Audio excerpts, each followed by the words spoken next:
All right, everyone. Welcome. Happy Thursday. Everyone's doing okay. Your week's been going well. The weekend is getting closer. We're almost there. Tomorrow's Friday. Hold on a second. Gotta get logged into that so I'm not messing with my stats.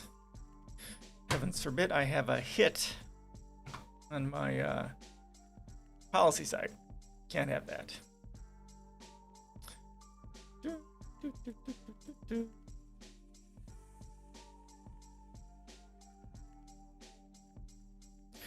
Come on, log in. You can do it. There we go.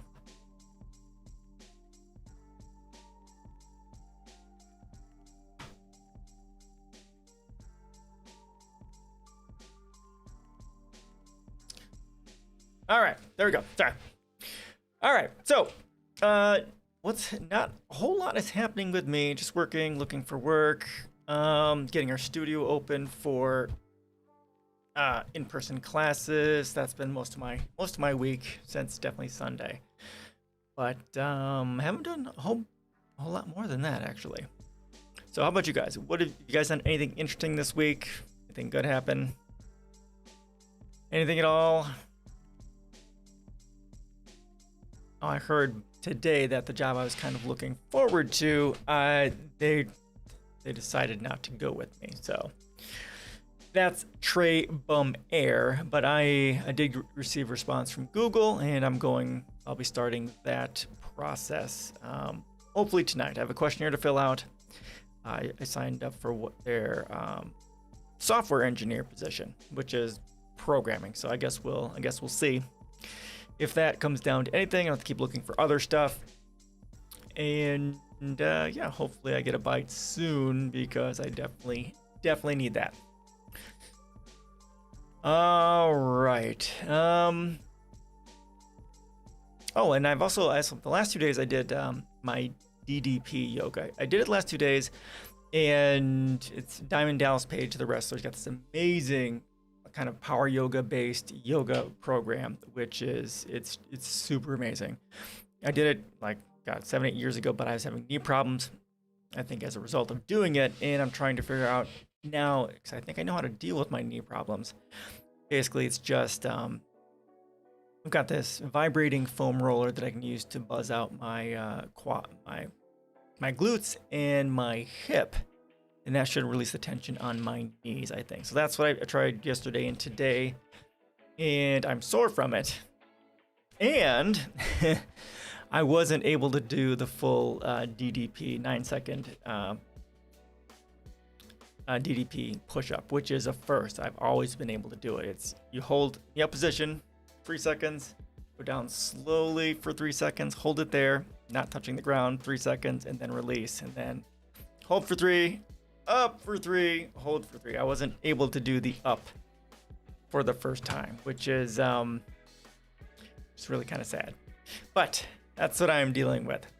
So I won't be doing it tomorrow. I need to give my muscles a chance to relax, and then maybe I'll give it a day or two rest and then do it again. Don't want to do it too much. I just did it a few times to get started, and then maybe we'll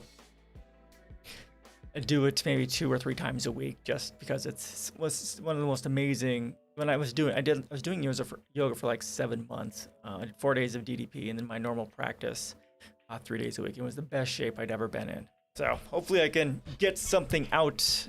Hopefully I can continue to do this because I really miss it.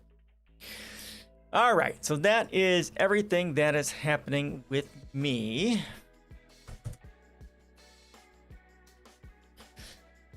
If you guys don't have anything else, let us get started.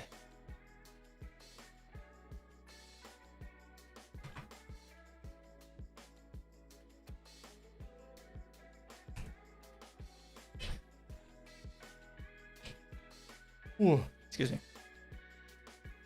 All right, so this first, we got a few short ones, and then we'll get into a much bigger one. Got some sustainable energy stuff. Then we'll get into something about tribalism and colonialism from a socialist perspective. It was a link shared by someone from Facebook that tagged me into this interesting conversation. All right. So this is from October 20th, yesterday.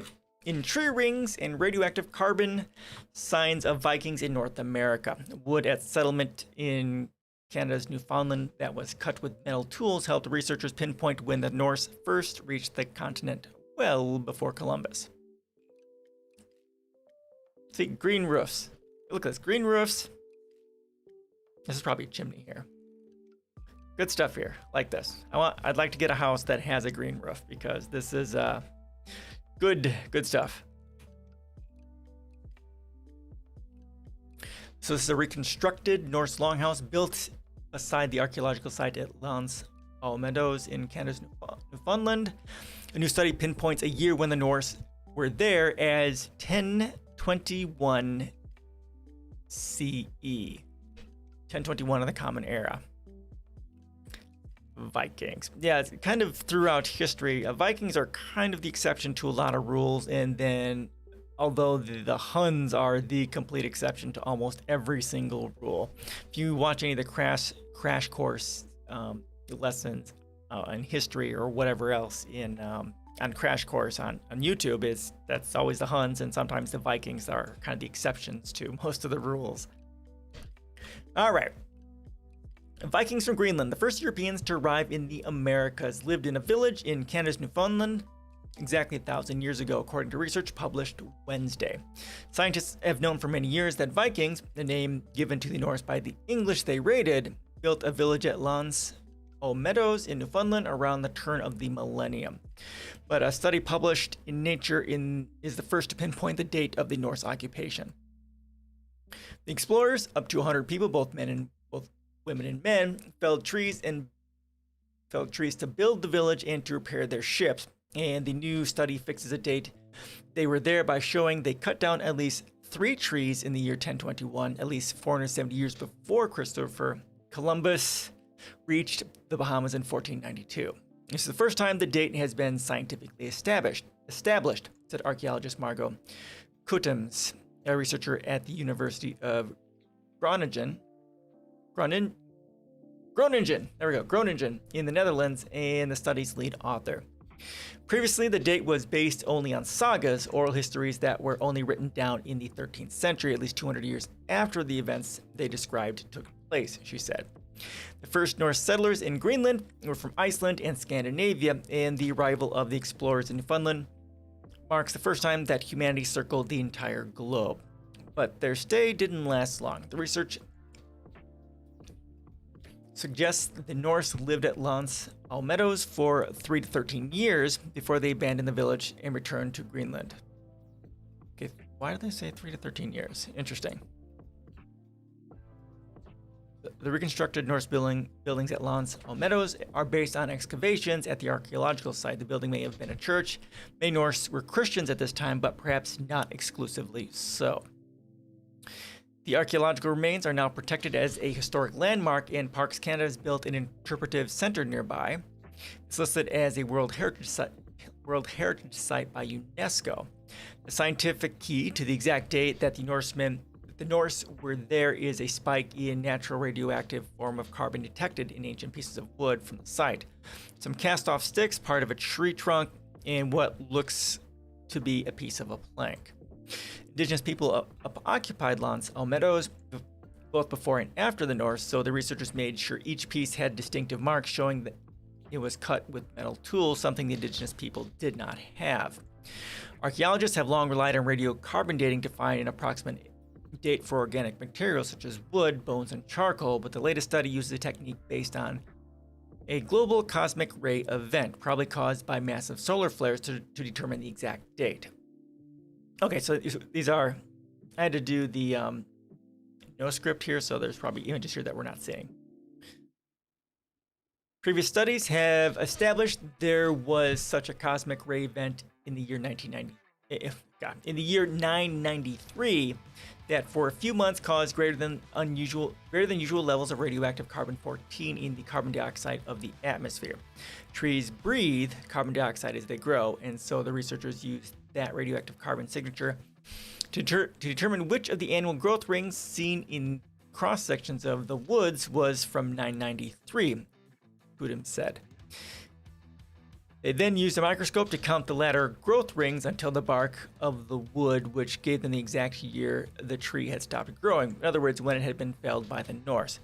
To their surprise, each of the 3 pieces of wood they tested was from a tree cut down in 1021, although they were cut from 3 different trees, 2 firs, probably 1 juniper. The researchers can't tell if the date 1021 was near the beginning or the end of the Norse occupation, but they expect further research on other woods from the site will expand the range of the dates, Kudum said. The Norse voyages to Newfoundland are mentioned in 2 Icelandic sagas, which indicate Lance Almedos was a temporary home for explorers who arrived in up to 6 expeditions. The first was led by Leif Erikson, known as Leif the Lucky, a son of Eric the Red, the founder of the first Norse settlement in Greenland. Lance Almedos, too, was expected to be a permanent settlement, but the sagas indicate it was abandoned due to infighting and conflicts with indigenous people, whom the Norse called skraeling, a word that probably means wearers of animal skins. Sagas refer to the entire region as Vinland, which means wineland, supposedly because it was warm enough for grapes used to grow wine. Since Newfoundland itself was then too cold for grapes, the name suggests the Norse also explored warmer regions further south, and pieces of exotic wood found at the site also indicate that, Kudum said.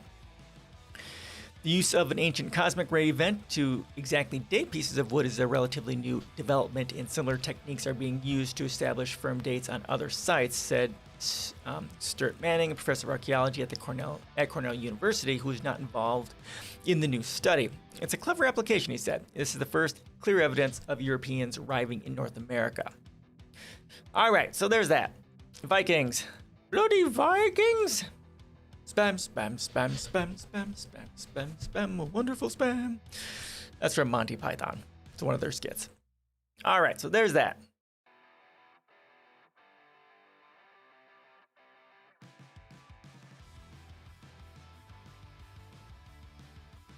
You gonna break? Oh my god. Okay, there it is. Finally. A fossil fuel-free Sweden is within reach.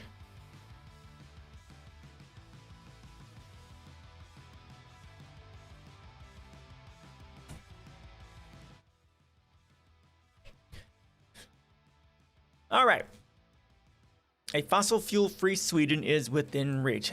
Different business sectors in Sweden are drawing up their own roadmaps to become fossil fuel free to increase their competitiveness. But if the world is to stand a chance of averting runaway climate change, more businesses must start to see the transition as an opportunity instead of an obstacle, and policy must pave the way, argues Svante Axelsson, a national coordinator of Fossil Free Sweden. And of course, government policy can make it that way. And if government policy doesn't do that, then, well, it will be an obstacle. When companies wake up to dangers of being the last to leave the fossil fuel economy and instead see the competitive advantages of a quick transition, they'll become accelerators for change. This ambitious loop is beginning to unfold in Sweden, where 22 business sectors are following roadmaps that will see them forge and influence pathways to a fossil fuel-free and competitive near-term future. Together, these sectors account for over 70% of Sweden's territorial emissions, and among them are those usually said to have hard-to-abate emissions. For example, steel, cement, and aviation. Oh my God, Oxford comma. But it's okay in this case. The process was initiated by Fossil Free Sweden, an initiative that was set up in 2015 by the Swedish government as a way to bring together and listen to non-state actors that wanted to help the climate crisis. The roadmaps have brought companies in these industries together around their common challenges and given them the opportunity to independently come up with a way of determining how they will contribute to reaching the national climate target of net zero by 2045. That is not soon enough. 2030. Okay, well, that's it. I mean, at least they're doing something, unlike the United States, right? Fossil fuel-free steel could be on the market by 2026 and in full production by 2030. Yeah, we've read something on this, I think. Oh, it's been a while. Hard to abate. For the steel industry, this is primarily a matter of replacing the more than 1,000 years old blast furnace process in which carbon and coke are used to remove oxygen from iron ore. Coke? Okay. Yeah, I'm not sure exactly what this is. It's definitely not cocaine, and it's definitely not the soda. But interesting. To overcome this, a joint company called Hybrid, steel manufacturer SSAB, mining company LCAB, and an energy company Vattenfall are developing a technology that uses green hydrogen for direct reduction with a residue of water and not CO2. Their target is to have fossil fuel-free steel on the market by 2026 and in full production by 2030. For the cement industry, whose work naturally affects the concrete industry, as well as the construction and civil engineering, the solution is to use technology for carbon capture and storage, CCS. Cementa, which is part of Heidelberg Cement Group, plans to use CCS across its entire plant in Slight, which might just make it the first carbon neutral cement plant in the world. Yeah, so carbon capture is one way to deal with it, but it doesn't, it's not a long-term solution though. It's a start. The aviation industry, meanwhile, has set itself a target for all domestic air services to be fossil fuel-free by 2030 and has stipulated that all flights starting from Sweden will achieve the same by 2045. The automotive industry is aiming for 80% of new sales of private cars and 50% of all heavy trucks to be electric by 2030. See that? Those are good numbers. And we'll go ahead and watch this video here once we get through this. But the roadmaps also identify what challenges each industry is facing and what is required politically to overcome these. The solution for many industries is, as in the case of transport, to electrify, and politicians must therefore ensure that fossil fuel-free electricity is readily available. This will involve the rapid expansion of electricity grids, but it also involves unleashing major short-term investment to ensure fossil fuel-free competitiveness is the long term. Government has an important role here in risk reduction so that green investments are available to attract private capital. Right, and again, the place where government comes in is to, give financial incentive for this sort of a thing to happen. That's what Sweden is doing, and the U.S. is not doing. I mean, again, cut fossil fuel subsidies and switch those over to sustainable energy subsidies. I mean, that's a fucking no-brainer, honestly. And what is the article we read last week or the week before? Like, fossil fuels are getting like 11 billion a day or something like that. 11 million a day or a minute or something crazy like that in subsidies. I mean, it's just ridiculous. Although that was globally. Moreover, central government and other public actors are instrumental in helping create green value chains through the requirements they specify in public procurements. And again, if this is a part of that economies for a common good thing, this would be one way to do it, saying if you want a federal contract or a government contract, well, you have to have this much, of green energy or greenness in these areas. And then that trickles down to private sector businesses and then their supply chains like they're talking about here. Again, that public, your national policy, your governmental policy can pave the way to make this happen. But they have to do it, which they are doing and we're not. Several industries in both transport and construction point out that that the technology to radically reduce emissions is available, but for industry to be able to make the necessary investments in it in a competitive market, buyers must specify clear climate requirements. Even though major investments are required and production costs can rise, research shows that this does not need to mean particularly large price differences for the end consumer. The cost of producing steel in a fossil fuel-free process, for example, is estimated to increase by 25%. But for the end consumer of, for instance, a private car, the price increase is less than 0.5%. Similarly, the production of cement using CCS technology can increase cost by up to 70%, but here too, the cost increase for someone buying an apartment in a building constructed using carbon neutral cement turns out to be less than 1%. Okay, that's cool. Ambition loop. The roadmaps have contributed to a new type of dialogue between politics and business in which companies are increasingly asking for more ambitious and clearer climate policy in order to enable them to transition more competitively.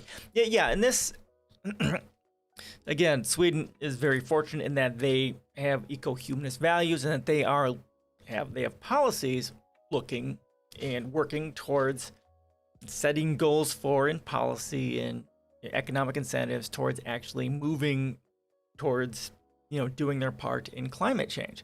And it's amazing what can be done when the government sets what their values are in a clear way. Again, the United States doesn't do that, but it's something we could do. I mean, we could be so far, we could be at least up to where Sweden and Finland and the other Nordic countries are, if we wanted to be. I mean, we have the most money in the world in this country. All they have to do is say, hey, let's do it, and 10 years we can get a lot done. The roadmaps have contributed to new type. Okay, I read that. One clear example is how Håkan Samuelsson, CEO of Volvo Cars, last year stated that he wanted to see a ban on petrol and diesel cars in order to speed up the company's transition to electric vehicles only. This is a step that the Swedish government is yet to take. Was taken together, the roadmaps join up to show a jigsaw puzzle of how to transition to a fossil fuel-free Sweden. They show the challenges to be faced in piecing together the puzzle, and they show what the synergies are and what areas could be developed both to accelerate and progress and to create new industry and export branches. The specific vision of creating a fossil fuel-free welfare nation is at the center of Sweden's climate strategy. A transition that does not secure people's quality of life and ability to support themselves will both meet a great resistance and serve as a bad example for other countries looking on. True statement.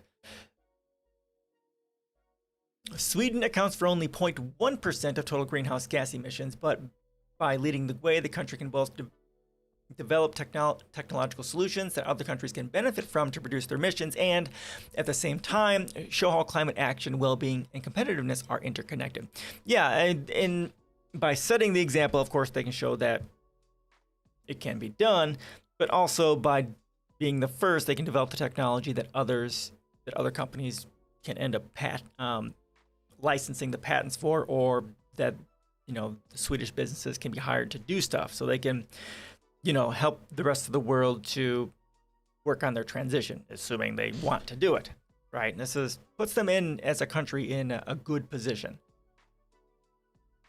The Swedish goal of being the first fossil-free welfare nation in the world should, of course, not be interpreted as a signal of competition amongst nations. Instead, it should be seen as a clarion call for other countries to join the race.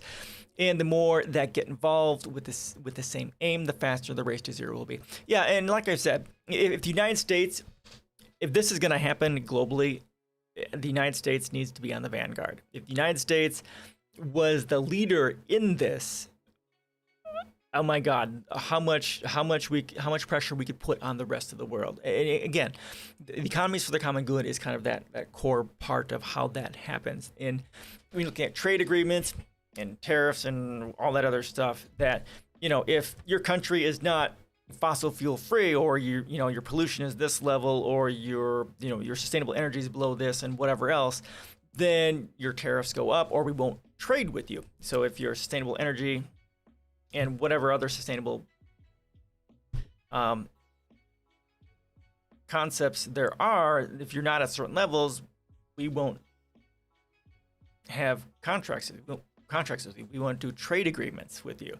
And it could radically, the United States, if it were a part of this race to zero, could radically change the way the world approaches climate change. It would be mind-boggling how much influence and how quickly this would change. All right, so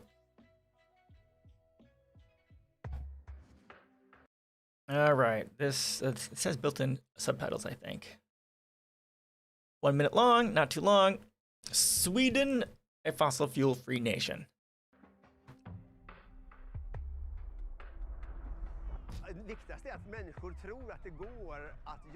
The most important thing is that people realize that it's possible to create a fossil-free country. Think we have problems? Oh my god, it makes good oh my god.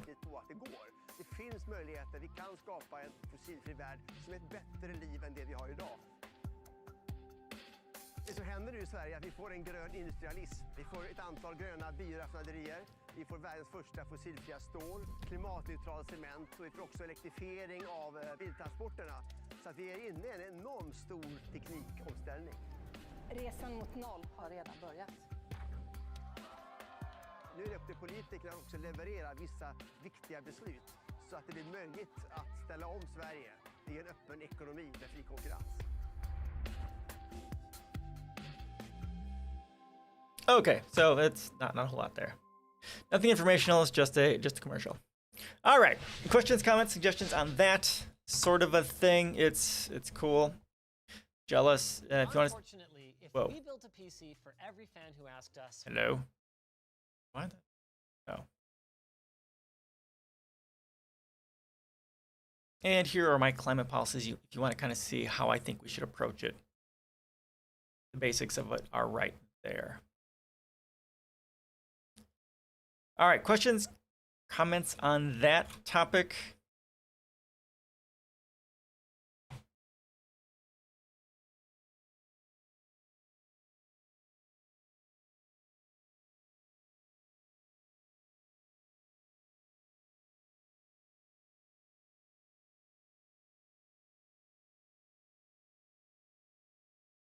Very, very important topic.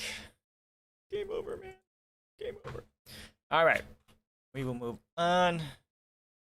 Another one here, Barcelona.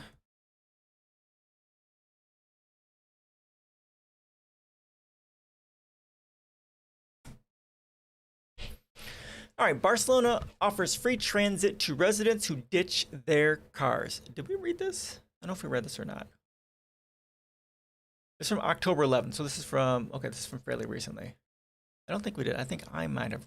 I think I've read this, but we haven't read this here. There we go. There have been questions in the past about traditional cash for clunkers initiatives, programs that provide a cash incentive to scrap an old polluting car and replace it with something more fuel efficient. While the general concept might make some sense, both the return on investment and the environmental benefit can be hard to quantify, especially once the embodied carbon of building embodied carbon of building new cars is taken into account. Around the world, however, there are tentative attempts at launching a different type of cash for clunkers program, one that discourages car ownership altogether. In Barcelona, for example, citizens who choose to get rid of an older and less efficient car are not necessarily given just given cash. Instead, they get a free transit travel pass that's valid for 3 years. Why just for 3 years? Here are the details of the offer from Barcelona's transit agency. Okay. I mean, how many thousands of dollars would that be worth? I mean, getting rid of a car to rely on public transit, I mean, that should be, honestly, it should be a lifetime access. 10 years? People living in the metropolitan area who decide to get rid of and decommission a vehicle without an environmental certificate can benefit from the T Verde, a new travel card that is free for 3 years. This card is personal and non-transferable, featuring the person's name and DNE NIE number, which I'm assuming is like an identification number of some sort. It must be validated on each journey. The card is automatically renewed annually at no cost to the beneficiary and is sent to their home address. Meanwhile, Treehugger design editor Lloyd Alter noted earlier this year that both France and Finland have been offering incentives for drivers to trade in their old cars for an e-bike instead. In Finland, the initiative allows users to choose between transit passes, incentives towards a newer car, or an e-bike. Interesting. This is all very encouraging. Even though electric cars are significantly better than we already thought, when compared to gas cars, they are still extremely expensive and resource intensive to produce. Given that public budgets are limited, we should be looking to maximize any funds spent on these schemes to achieve the greatest possible reduction in in emissions. As Alter also noted in his article about the French scheme, some researchers have found that initiatives promoting bikes and e-bikes are twice as cost effective as those promoting electric cars. Now, so yeah, for Europe, budgets may be limited because they are within the EU, and I don't think they have access to their own sovereign currency, so they do have definite limits that countries like the United States would not have. In the case of the Barcelona initiative, that may be a significant understatement. After all, a large percentage of costs that go into running a city's public transit network are essentially fixed costs. The trains and buses have already been purchased. The routes are already operating. The cost of providing an individual with free transit, especially if they're previously driving, is not going to be particularly onerous. That's especially true once you factor in the huge savings to the public purse that comes from having fewer cars on the road. Fewer emissions in the air, healthier, more active citizens, and less wear and tear to the roads too.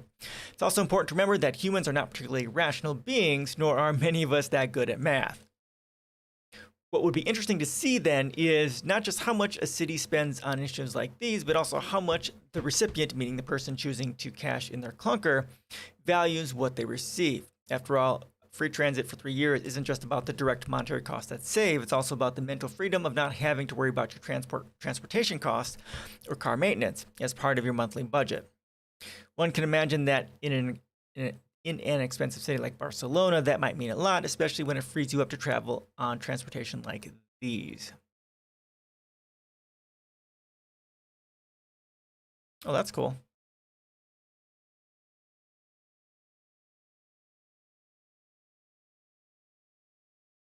Got a tram of some sort going over grass. Well, it's alternating, looks like it's alternating grass and cement.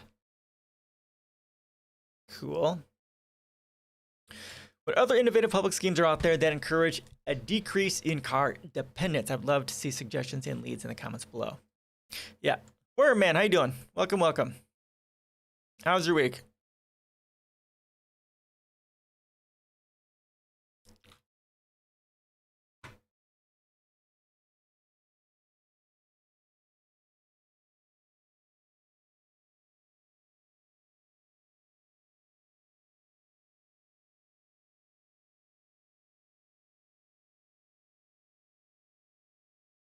I'm okay. I'm doing okay.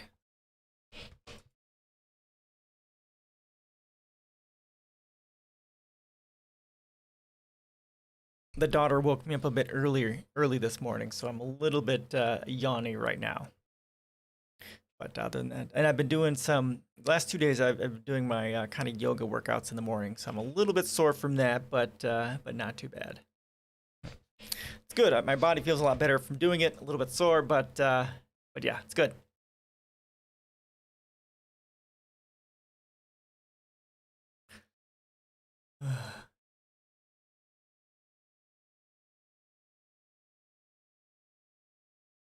Sorry, so sorry.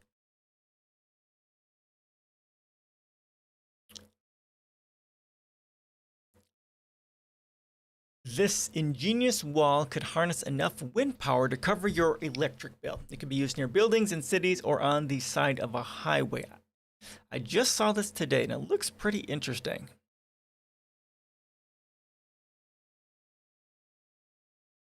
A lockdown until November 7th? Ooh,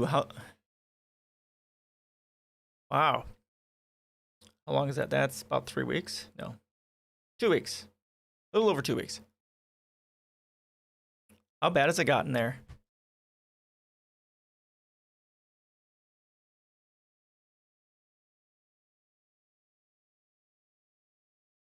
If only Biden would be brave enough to do something like that. I mean, he said he would never do anything because that's his shtick. But, you know,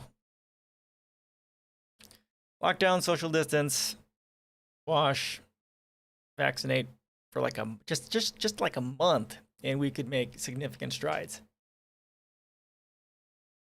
towards defeating the coronavirus. Putin signed a decree on non-working days in Russia. Non-working days will last from October 30th. Oh, so 7 days. Okay, so it's 7 days. So it's Okay, so you guys are like completely shutting down Russia for 7 days. Wow, okay. Well, a week will help. 2 weeks is definitely better. A month is even better. All right, well, it's something, I suppose. Better get your shopping done in the next week or two. I mean, a week's not really that long. I mean, but still, gotta make sure you're not running out of stuff during that time. Otherwise, danger, Will Robinson, danger, danger.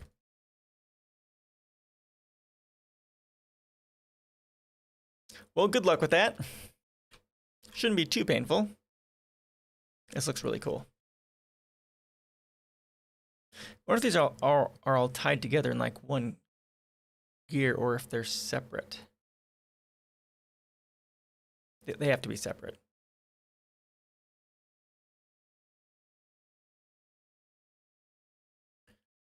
Do we have a link to the business?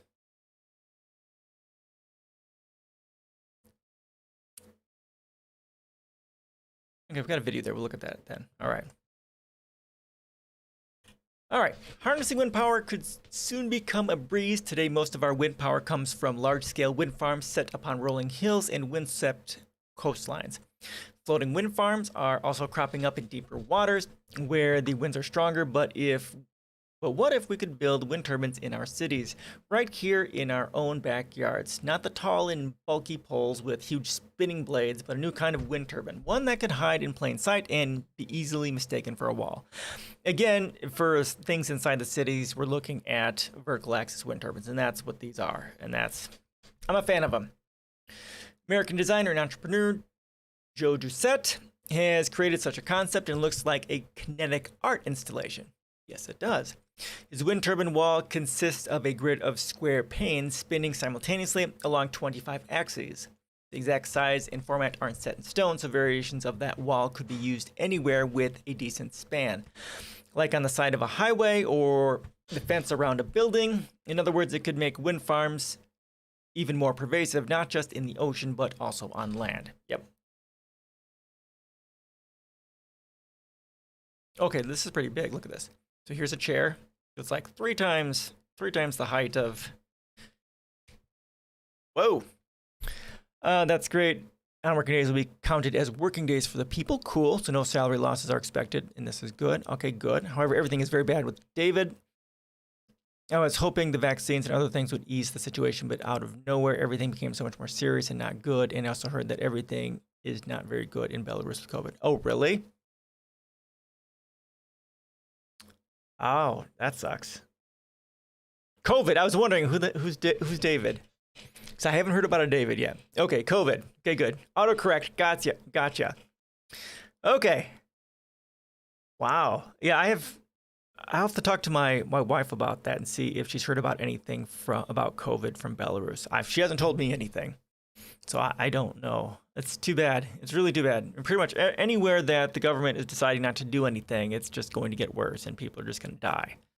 I'm just praying every day that my friends and family over there aren't affected by it, because to feel people you care about that far away and you can't do anything about it, it would just suck. Well, I hope you end up staying safe and COVID free, and everyone is COVID free too. But countries don't do their part. It's just roulette.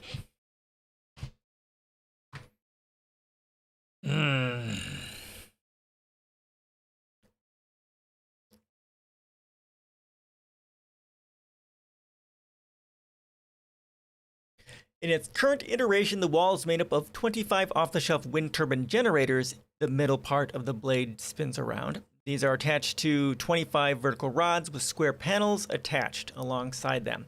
Right now, the wall is 8 feet tall and 25 feet wide, but the concept can be scaled. You could have 25-foot rods clad entire buildings, says Doucette. The only challenge would be to get the weight ratio right. So to make it lighter, Doucette envisions a framework of aluminum, which could then be clad with any lightweight material. In recent years, wind power has become one of the most popular sources of renewable energy in the United States. The wind energy market is projected to cross $180 billion by 2027, and just last week, the Biden administration announced its plans to line the entire U.S. coast with wind farms. I mean, that's something, but again, they should be looking into tidal and wave. That's what we should be looking at. Tidal and wave, tidal and wave, tidal and wave for the coast.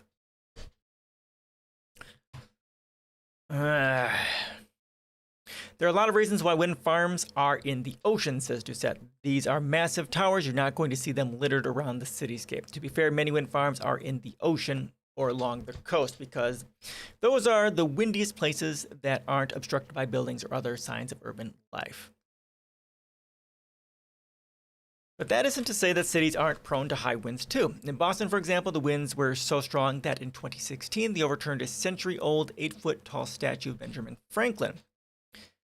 A traditional wind farm wouldn't work in Boston. An array of wind turbine walls, however, might just do the trick.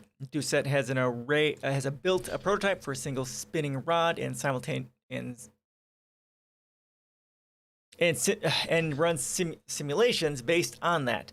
The average annual electricity consumption for an American home uses a little over 10,000 kilowatt hours per year. One of these walls would be enough, but where Doucette sees true potential is in larger scale commercial buildings and even cities instead of the typical retaining walls along roads and freeways. You'd have an array of these, says Doucette, who says he's in conversation with several manufacturers to help him bring the product to market.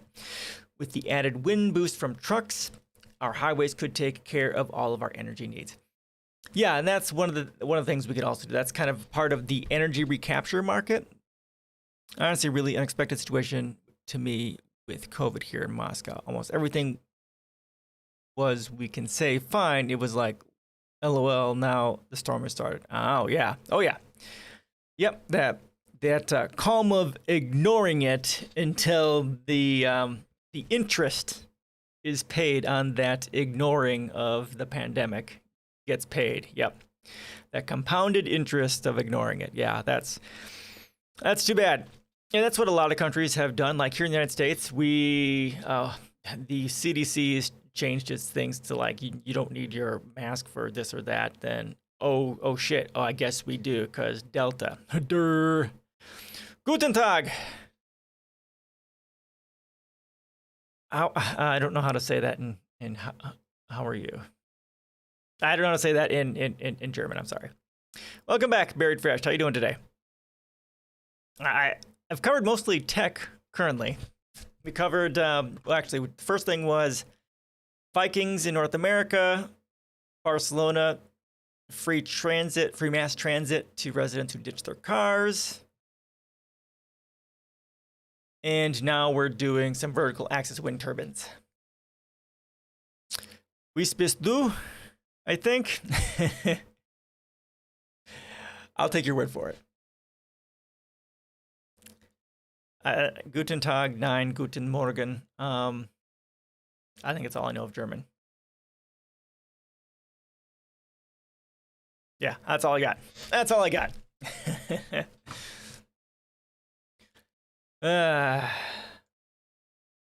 Yeah, that's it.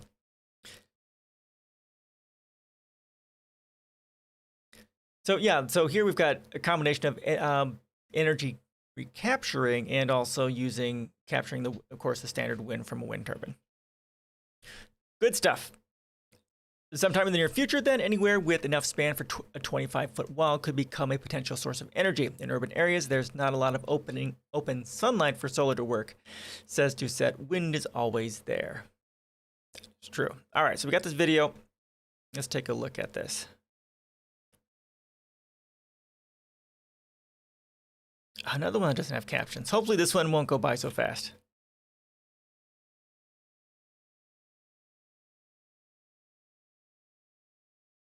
Yeah, so there's this comment down here. This is exactly a good idea here.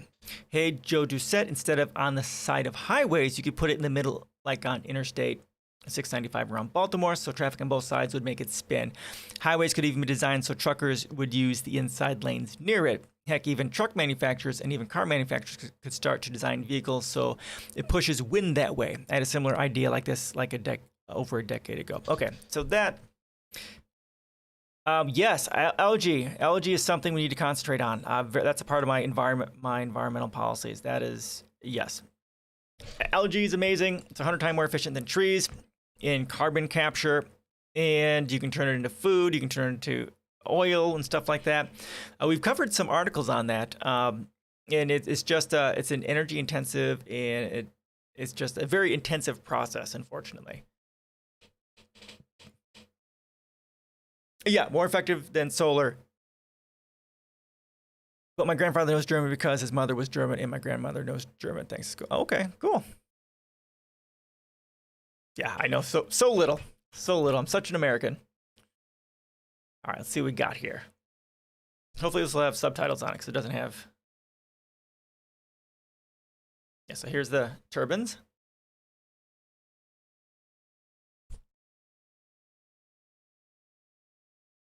How the hell is that thing turning? It's kind of messing with my brain. Oh.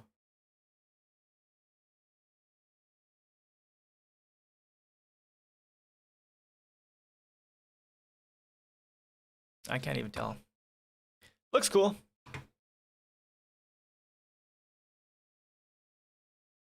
It does. It does. It very much does. It's like they mentioned early in the article, it looks like a kinetic sculpture.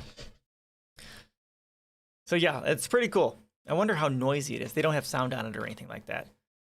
But that would be kind of a thing. How noisy is it? Generally, the vertical axis turbines aren't all that noisy. So that should be interesting. All right. So now the first fairly deep article here. This was shared in Facebook from a friend. She tagged me in to make a comment on it.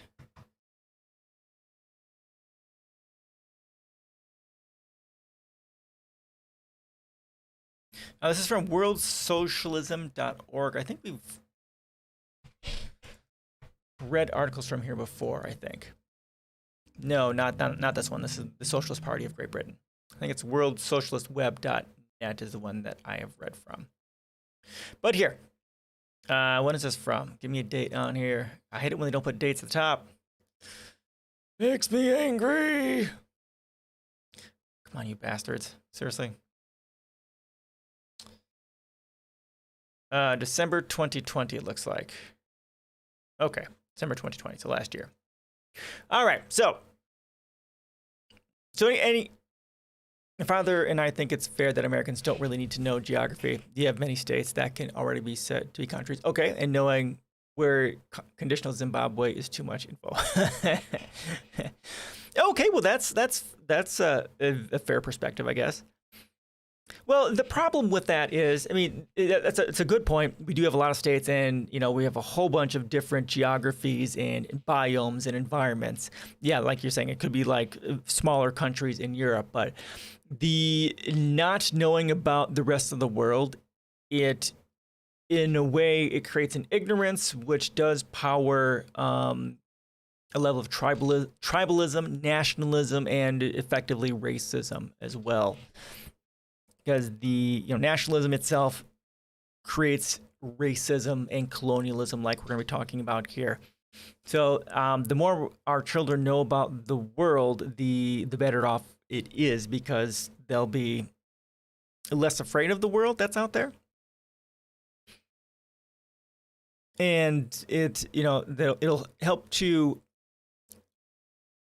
increase the level of interconnectedness between them and the rest of the world. And that's super important to combat conservatism, to combat racism and bigotries and that sort of a thing.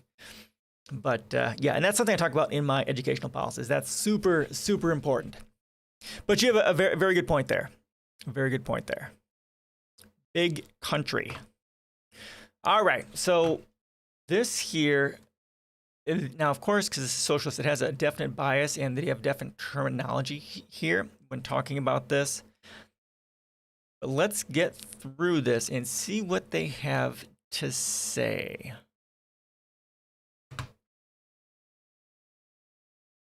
All right, we're almost at an hour. Okay, this is about good. All right, so, oh, here it is up here, 2000s. Okay. All right, tribalism, colonialism, and capitalism. Now, I've kind of talked about this before. Not quite so much in depth. When you get to, let me switch over here.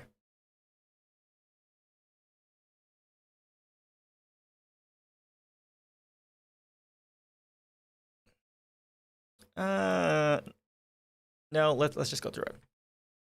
Tribalism. So you know what a tribe is?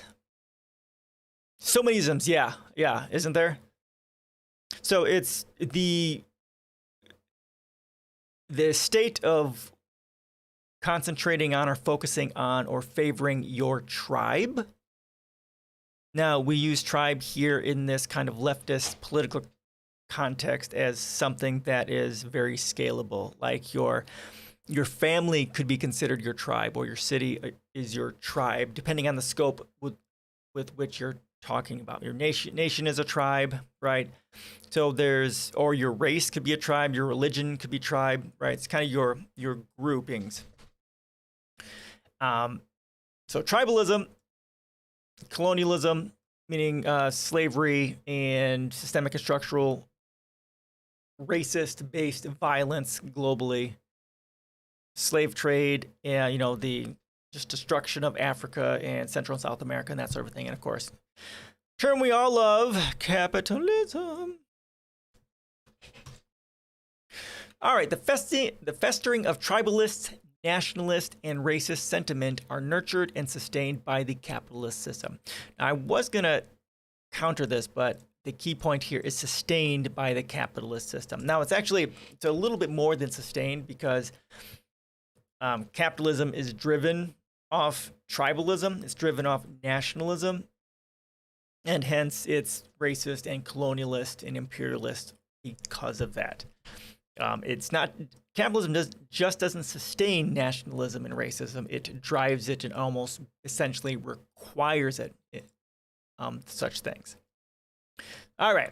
Within the context of neo-colonial statehood, tribalism is a colonial derivative based on matriarchal or patriarchal relations, forged in the distant past and used by an ethnic group as a defensive and an offensive weapon against other groups. Okay, so basically just tribalism, regardless of the source, is a tool that's been used in the past. Or sexuality, for example, or anything else that might divide. Yeah, sure, yep. No, tribalism can be that too. Like within the LGBT community, bisexual people are, shall we say, many gay people, the lesbian gay people, are biased against bisexual people, as if they're not picking a team. Either you're homosexual or you're heterosexual. So bisexual people have significant problems in finding acceptance in the LGBT community. So yeah, sexuality could be a way to do it too. Like any means of dividing humanity could be seen as a form of tribalism. Yeah, sexuality, gender expression, family arrangement, right? TERFs or SWERFs. Okay, so that has to do with transgender, right? I'm not familiar with those terms. But yes, yeah, exactly. If that's what you're reading, then yes, that too. Any sort of bias. Literally, okay, all right. Yep. But generally, okay. Generally, when we talk about it, it's more or less talked about on any larger national scale. But yeah, tribalism can take any scope or form depending on the context you're talking. So yes, tribalism is used as a weapon offensively and defensively. The position of some of those who see tribalism as the main cause of Africa's present social and economic predicament follows a familiar pattern of thinking. The colonialists, according to them, tried to make a nation state out of a hodgepodge of antagonistic and uncivilized peoples, but failed in their pious mission. South Africa, dangerous, but I'm pretty sure a beautiful place. Yeah. A lot of that land really is very beautiful. Now, the various tribes had age-long hatred for one another, and as soon as the colonial power when the natives descended into barbarism, maiming and killing each other. Okay, so maybe I should just bring this up.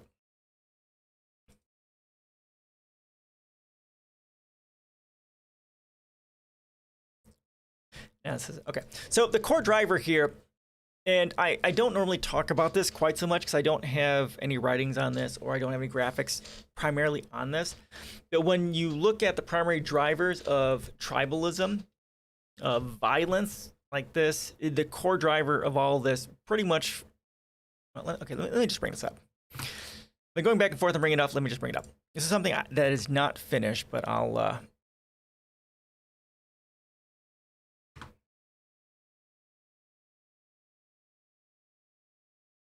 there we go.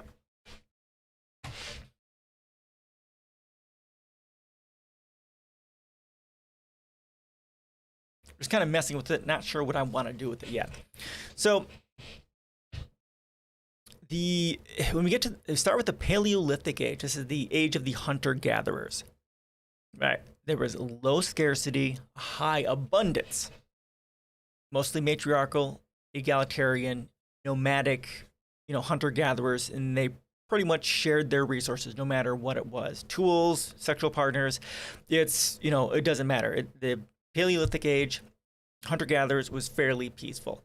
Now, where pretty much everything goes to hell in a handbasket is the Neolithic Revolution. About 12,000 years ago, we started farming and agrarianism. That's when everything gets fucked up. This is the beginning of it all. So instead of, our hunter-gatherers traveling everywhere and following the food, they have everything they want. They have high abundance of food and, resources, at least for their style of living, that everything is fairly peaceful. But once you get to farming, you have to protect your land. You have to protect your tribe because you don't know if you're going to have enough food for the winter. You have to protect your resources, and it becomes about territoriality. And this here is the beginning of private property. This is the beginning of tribalism, honestly. This is the beginning of colonialism, of imperialism, of war and poverty and suffering and crime and violence. This shift from hunter-gatherer to farming to agrarianism, the Neolithic Revolution, when we have high scarcity, it's that high scarcity that creates all of these problems. And then we shifted to mostly patriarchal society, high inequality. Then we got property, right? And that having to protect your territory and your resources leads to competition, exploitation, war, and then you've got crime and violence because you start getting the inequality to manifest, especially as there's high resource scarcity. So this is when it all starts, right here, about 12,000 years ago, and then it kind of goes from there. And so when you look at Africa, there aren't necessarily a lot of trees or something like that. So a lot of very easy to access natural resources. So the tribes are tribalistic and they're fighting for resources. That's a natural result of scarcity. Okay, so I devolved there. I digressed. And that's something that's important for people to understand when it all went wrong. That's when it starts to go wrong. Nationalists in Africa can see the matter differently, painting idyllic pictures of the African past and blaming all the tribal conflicts that have erupted after independence solely on colonialism. The viewpoint is as historically incorrect as it is undialectical. Facts abound on how the internal evolution of some African communities before colonialism colonialism and mercantile capitalism have provided groups of people the opportunity to appropriate the labor of others. Again, that's the exploitation inherent within capitalism, right? And inequality. Accumulate economic surplus and consequently subjugate other communities. This is a scenario that must have generated a certain level of tribal animosity and discrimination based on economic exploitation and wealth. Of course, that's what we're seeing here in the United States too, right? Especially amongst people of color here. Those in lower socioeconomic demographics. Of course, that's going to generate animosity and discrimination when people are being exploited.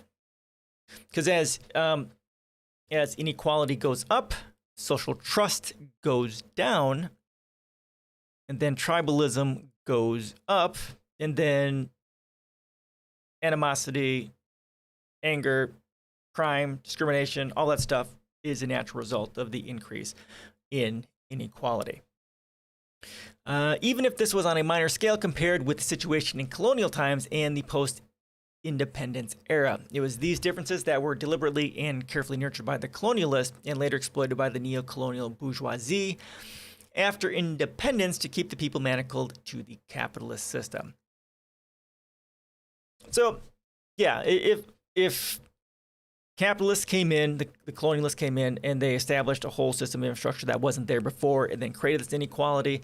And then once they left, there was a power vacuum, and so the Africans moved in to fill that power vacuum. And so they had the structure of capitalism and exploitation and competition already there. So that's what's naturally going to keep going,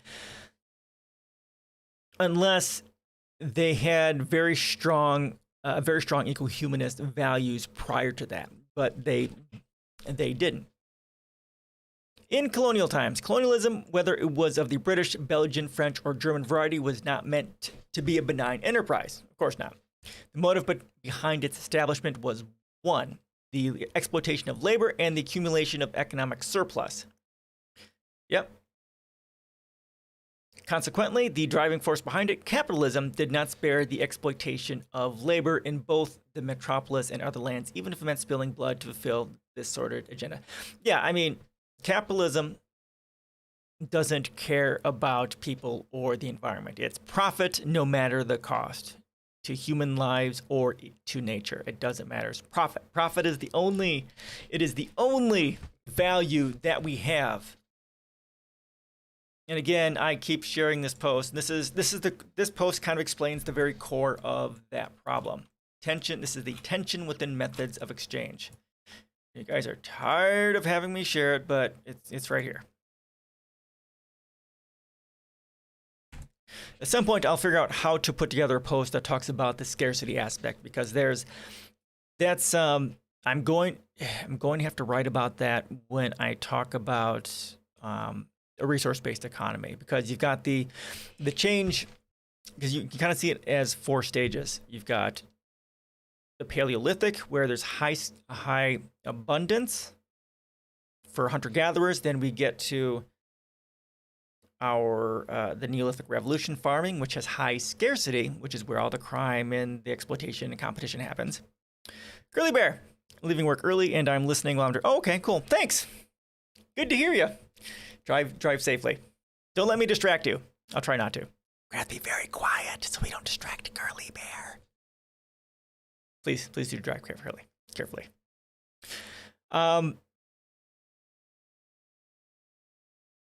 Yeah, so nomadic hunter-gatherers, then we get the agrarian revolution with high scarcity, and then we've got the world of today where we have high levels of artificial scarcity. I've gone over these 2 basic statistics before, right? In the United States, for every homeless person, we have 30 plus places to live sitting there empty, and we throw away 40% of our food supply.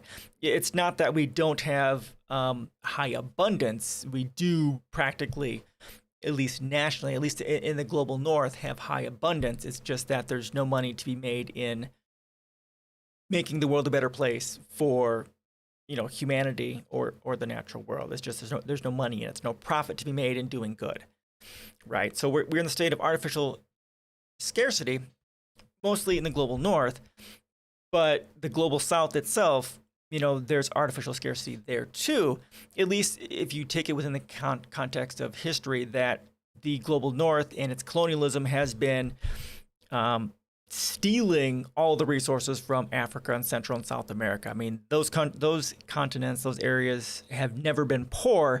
It's just we've been stealing all of their stuff. Europe, France, England, America, right? So again, they have a level of scarcity that shouldn't be there. And we actually, on Saturday, we covered this amazing article. Let me go ahead and throw this in here. I really like this article. Where are you? Economic. Oh, where are you? No. Here we go. Here we go. Let me share this. This is a really great article. It talks about how Africa could decolonize itself through the MMT lens. Amazing article. Read it. It's really good. Really good. All right, so that's another article talking about Africa and the issues that it has and how it could approach decolonizing. Another aspect of talking about colonialism. All right.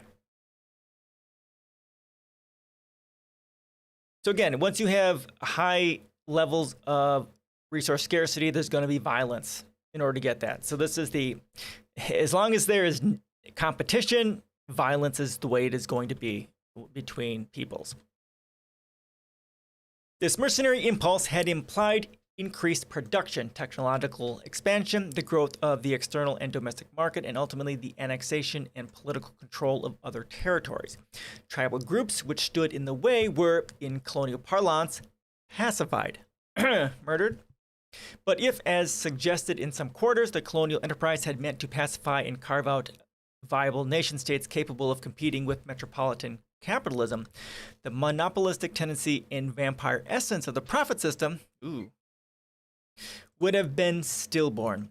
Far from creating problems for itself, its policy towards the people of the colonies was guided by the Trinitarian doctrine, atomization. I've not heard this. Exploitation and domination. This unfolded in its pattern of social and economic investment in what came to be known as Ghana and before as the Gold Coast. Okay, so this article I think is concentrating on Ghana, because this is down here. It doesn't say. See, I think this is talking about Ghana specifically, because I think Ghana was colonized by the French, right? I'm not sure. British colonial policy encouraged investments in only those areas of the colony which were endowed with mineral and forest resources. This pattern of investment engendered considerable regional variations in terms of the provisions of roads, railway lines, and social services. Thus, the southern sector, which by virtue of its location abounded in timber, gold, and fertile soil, benefited far more in terms of infrastructural development than the northern territories, which did not have any known mineral resources. But even in the southern part of the colony, there was discrimination in the provision of amenities on the basis of the contribution to the exportable surplus. Capitalism. If you have no exploitable skills, you can just go ahead and die. If you cannot be exploited, you have no use to capitalism. The pattern of investment that characterized British economic policy, so must have been the British, was not born out of any preference for the Asante over Dagarty, but based on cold capitalist reasoning. Of course, because that's always, what it's going to be. It's always going to be about the profit. Now, I'm assuming these are tribes in Ghana. I don't have any idea. After all, some minimum maintenance of workers' health and education was reasonable investment since it ensured the maximization of the extraction of surplus from the worker, and the greedy capitalists, by their calculations, knew this too well. How did this promote tribalism? By annexing the Gold Coast and putting the people in a subordinate status, the British colonial power froze any further evolution and consolidation of a national identity. For example, it destroyed the principal catalyst for achieving the unity of fragmented loyalties. Not only did colonialism deprive states like Benin, Oyo, and Asante of all their principal vassals and tributary states, but it followed up the process of fragmentation by smashing the basis of the hegemonic power in these states, thus giving full reign to all manner of divisive tendencies. Okay, that was a bit much for me. Follow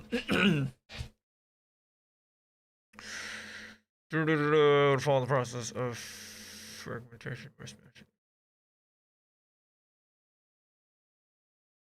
Okay, yeah, that doesn't make a whole lot of sense to me. I don't know what Benin, Oyo, and Asante are. So it sounds like these are like small states within Ghana. But if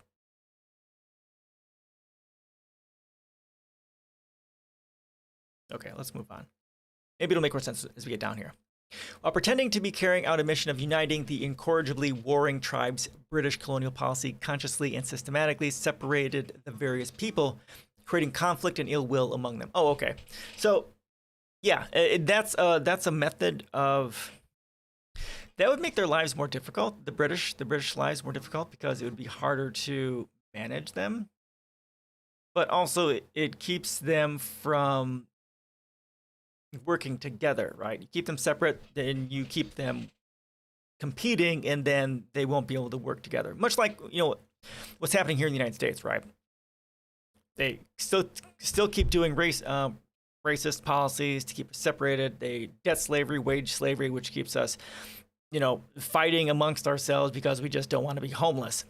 Whatever they can do to keep us divided is a method of keeping us under control so that we can't unite in solidarity, the 99% against the 1%.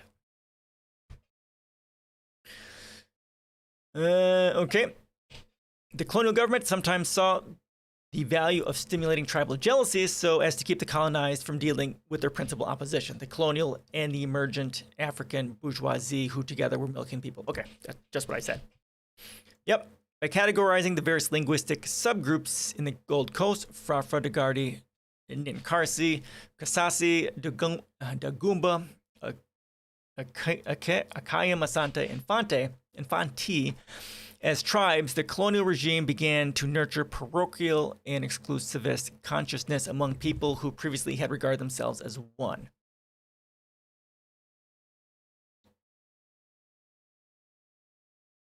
Okay, so yeah, this is kind of the label as violence issue. Once you start labeling things as separate from others, you end up dividing them, okay? All official documents in colonial times, for example, yeah, it increases tribalism.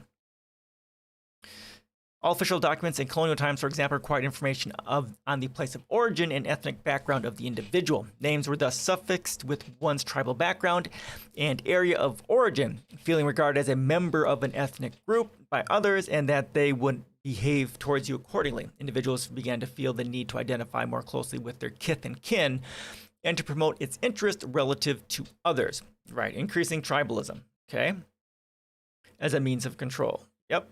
Racist colonial ideology ignored the fact that the people of the Gold Coast shared a common heritage of colonial oppression and colonially induced capitalist exploitation with its concomitant ills, poverty, ignorance, disease, and malnutrition. Yep. As a result, its philosophy of determining the inferiority and superiority of a people in terms of the extent to which they had culturally imbibed all of what the colonial establishment represented came to dominate the worldview of some Africans. Right, it's kind of the cultural assimilation. Once they become more capitalist in their ideology, once they become more tribalistic and, shall we say, racist, then they can be much more easily assimilated into the colony by the British and become a part of the ruling part of the ruling class. Colonial ideology and culture operated on the basis of hierarchy of cultures in which that of the metropolitan bourgeoisie was supposed to be supreme. So the city people over others. The culture of the country of origin of the metropolitan bourgeoisie therefore became the standard by which people's level of primitiveness or barbarism was determined. The more your thinking, values, and mannerisms were close to the colonialists, the more human you were. Yep, and by implication, the further your behavior and outlook were from the masters, the less human you were. This explained why the rich and educated elite, who were the products of the colonial education system, did not answer questions in their African dialect, but in English. They talked about the opera, which they had never seen except from a distance, referred to winter in Buckingham Palace, and above all, adopted a critical attitude toward other Africans, who they derogatively referred to as bush people.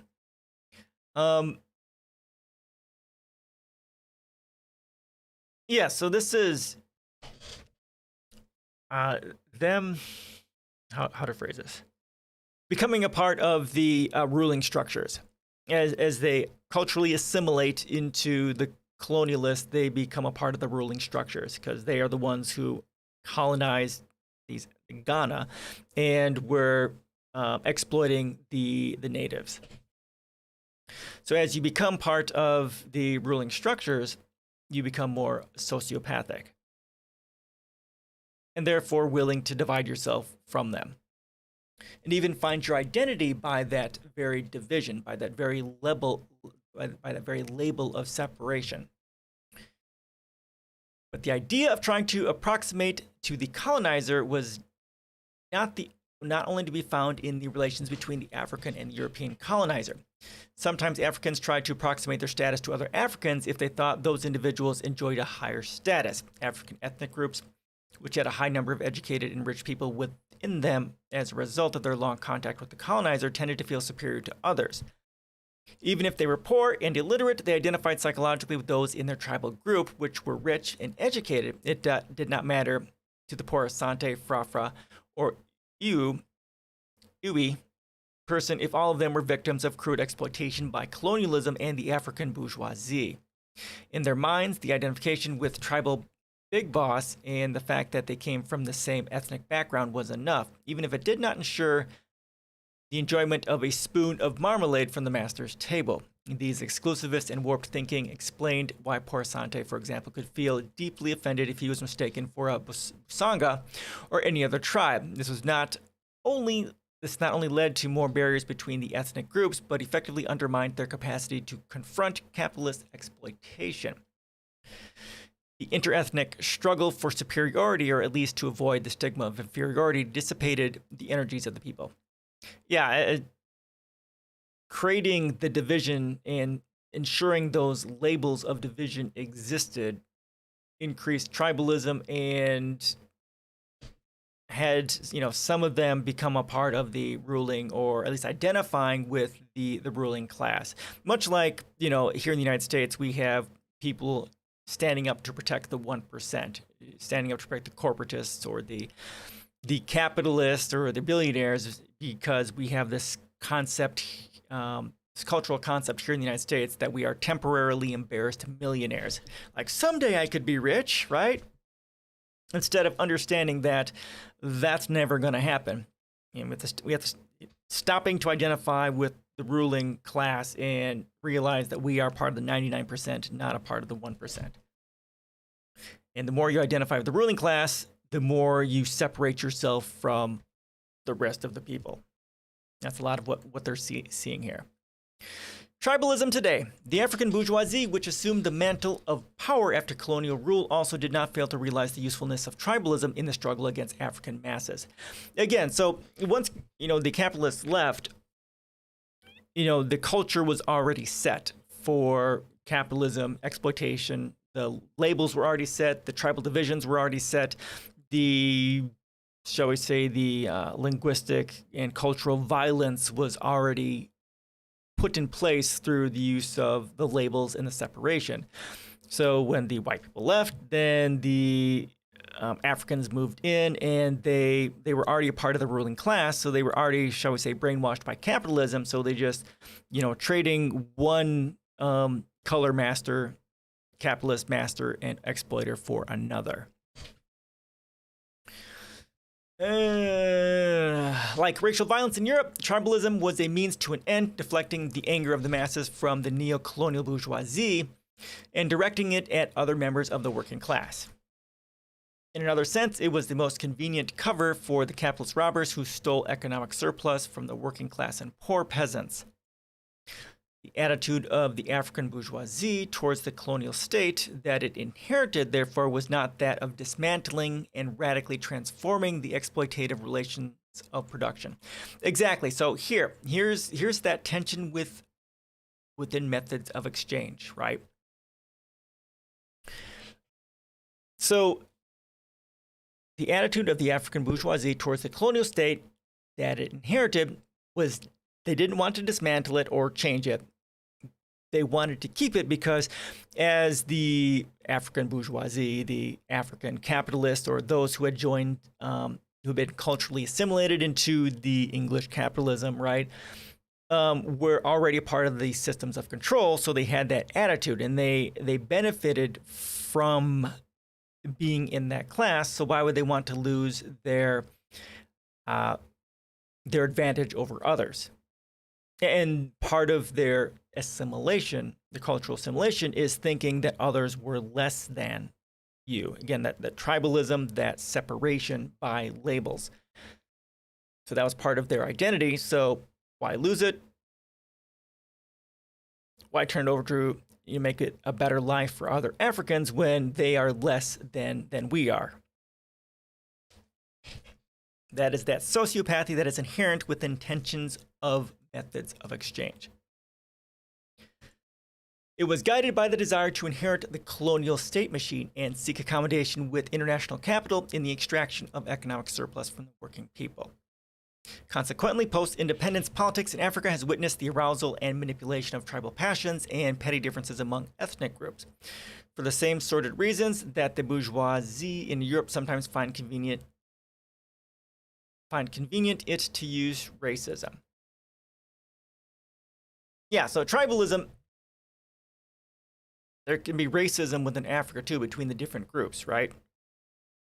That is a thing. It's not just, some may find this a bit controversial, but racism just isn't a white thing.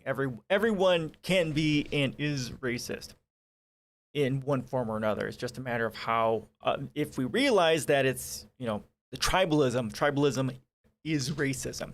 We're all tribalistic. We're all racist. It's just a matter of whether or not we understand that as a concept and whether or not we decide that's not what we're going to do. For the ruling class, it is a useful, very useful tool. So for here, it's not about white or black. It's about which tribe are you from.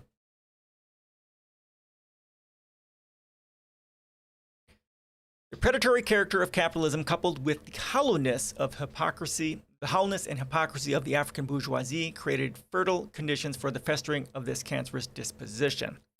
Slogans, values, and the moral high ground postured by the bourgeoisie as events unfolded long after independence have been blatantly self-serving. As for their masters abroad, the state machinery has now become an important instrument in their quest for capital accumulation at the expense of the masses, whom they claim in political party campaigns to be liberating from poverty, disease, etc. However, given the peculiar historical and economic circumstances in which it has had to evolve, it is not an exact carbon copy of its masters abroad. So they're capitalist, and they're using the similar capitalist techniques as they do here in the United States to help keep the proletariat, the 99%, oppressed, while the 1% of the African bourgeoisie maintain the profit and benefits from the, quote, surplus labor of the African underclass. The African bourgeoisie is more desirous of imbibing the lifestyle and privileges of its overlords in Europe and America than showing the creative and strong interest in production that marked the genesis of the bourgeoisie in Europe. Okay, so it sounds like the new African capitalists were very interested in exotic and luxurious lifestyles because mostly because the people of Africa, at least in this time, were not accustomed to that. So it was even, you got people, tribal people living in tribes outside and not living in the sort of luxuriant capitalist life. So it becomes an even more luxury because of of how unequal it is. Its extravagance and neocolonial conditions have been at the core of the steep declines of production levels in recent times, leading to shocking levels of destitution and poverty. But it is precisely these conditions of want that the bourgeoisie has shamelessly manipulated to scuttle the unity of the dispossessed in the towns, using tribalism as a tool.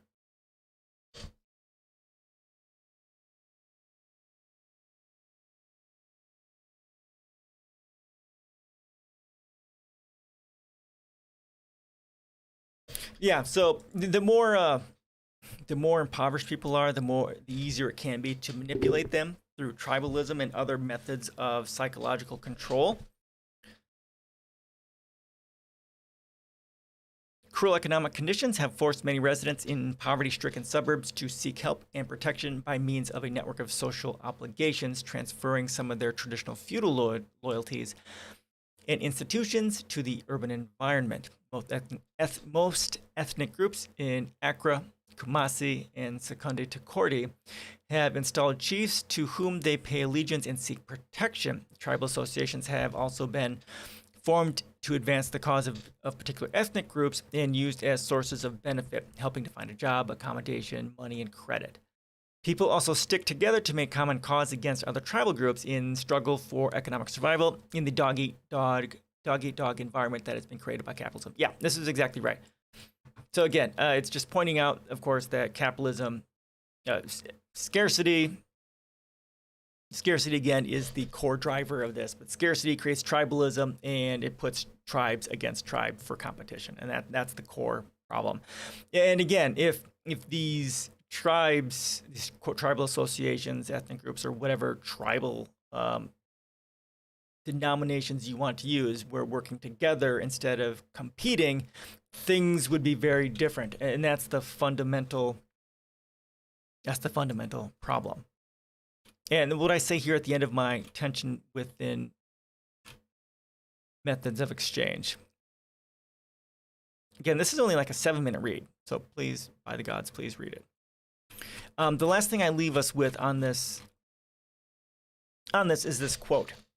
How can we create a world based on cooperation and peace between humanity and the environment when the core driver of methods of exchange, capitalism, is based on competition, which powerfully rewards the exploitation of humanity and the natural world? It's hard to forge a society or tribal group based on cooperation when the very socioeconomic system, the culture behind it, is rewards and essentially requires cooperation.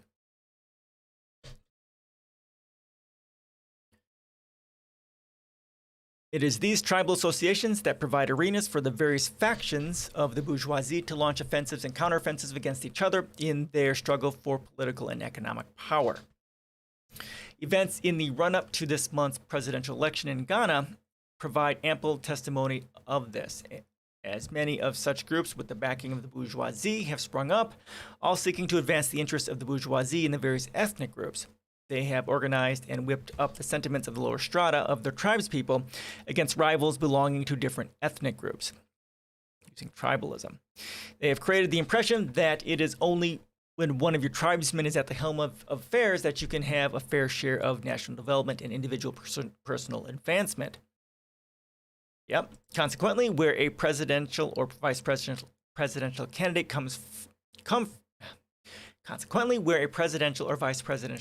comes from has become extremely important. It's that group, tribalism. Group identity is very important here. So if they're not a part of your tribe, your trust goes down. And then again, right? Because if because of the way the situation probably is there, is that much like in the Middle East, right? You've got the various Muslim sects, right? What was it in I can't remember the names. But basically, the ethnic cleansing in Iraq, right? If you were from Sunni and Shia, right? And there's a few others, right? If there's significant ethnic issues between the different tribes there in the Middle East. I think Saddam was Sunni, and he had been doing ethnic cleansing against some of the other groups. And it's that tribal identity that really matters, unfortunately. But as it has always been the case after every election, and will surely be the case after this month's election, that those factions that win the election will easily forget about the ethnic support base they so subtly manipulated to propel themselves to power. Right. Again, Democrats do the same thing, right? They court the vote of Black Americans just to get in, and then they fucking ignore them after that. And that's just the way elections work. That's the way tribalism works within capitalism. Try to convince them that, hey, yeah, we're on your side, and then you tell them to fuck off once you get in power. They will shun the company of their poor tribespeople who supported them, and will fraternize closely with their allies in other ethnic groups, mostly in the upper echelons, the bourgeoisie, so to say. The rancor and bitterness that characterize their relations will soon be forgotten, except on political party platforms. They will play tennis, billiards, and golf together, and discuss lucrative business contracts in posh hotels. Right. Yeah, and that's the thing that I talk about. That once you become a part of the system of control, right, depending on what it is, banking, military, government, religion, police, right? You become part of one of these forms of control. You start becoming more conservative. You start becoming a sociopath, and you become a part of that tribe of the system of control. The tribal system of control. System of tribal control. The tribe of control within your country. The festering of tribalist, nationalist, and racist sentiments are nurtured and sustained by the capitalist system of production, which produces only for profits and not for needs. True statement. The abolition of the profit system and its replacement with socialism based on the common ownership and democratic control of the means and instruments for production and distribution would put an end to discrimination and bigotry, but this cannot happen unless the people understand and see the need for this kind of change. More than ever before, the formation of socialist parties in Africa to take up the task of spreading the socialist message has become urgent. Okay, so yeah, that's kind of my policies. Kind of work towards that again, working towards unionizing at the very least, but hopefully working towards employee-owned or co-ops as for all businesses. Yeah, tribalism is hard to get by when there's high levels of inequality.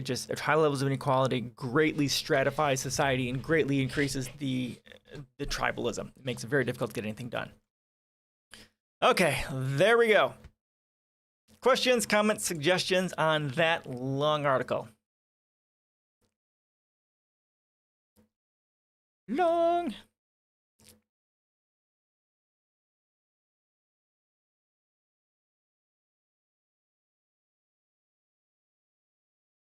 Anybody?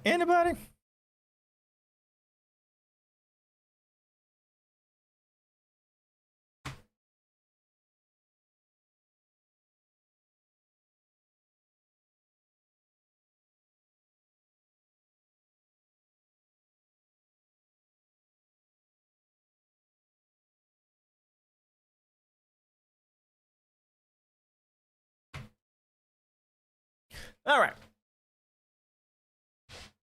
Now we'll move on to, this is an article from October 20th, so from yesterday. So this is about the unconscionable hypocrisy of the federal spending debate. Now I think I talk about this sort of a thing here, especially from the MMT point of view.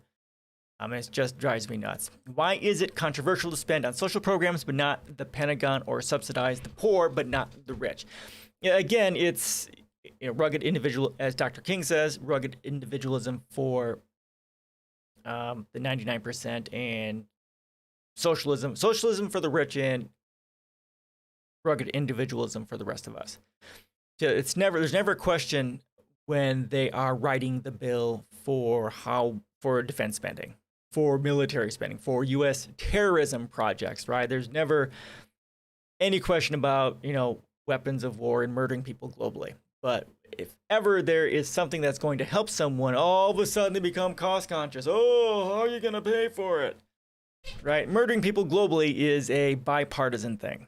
Democrats vote for it. Republicans vote for it. It's part of it's both parties vote for it. I mean, it's pretty horrific. But social programs, and I talk about that in my policies too. When it comes to helping people, there's just not enough money to do it. Just can't do it. Don't have the money. Right now, the United States is locked in a contentious debate over the Build Back Better plan, which is absolute garbage, which will make a significant difference in the lives of millions of individuals and families. You didn't hear anything I said after your last message? You mean you're driving home? Oh no.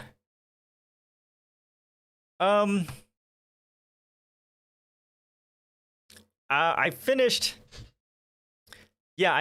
this article, and I just started going over the next one. I'm sorry to hear that. Well, it wasn't that much. You can go back and watch it, I guess. It's mostly talking about tribalism, effects of the tension within methods of exchange, and all that sort of thing. Capitalism and the usual garbage.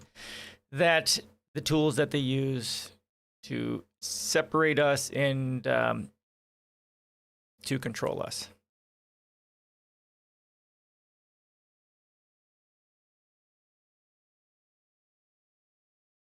Got car Wi-Fi. That's pretty cool.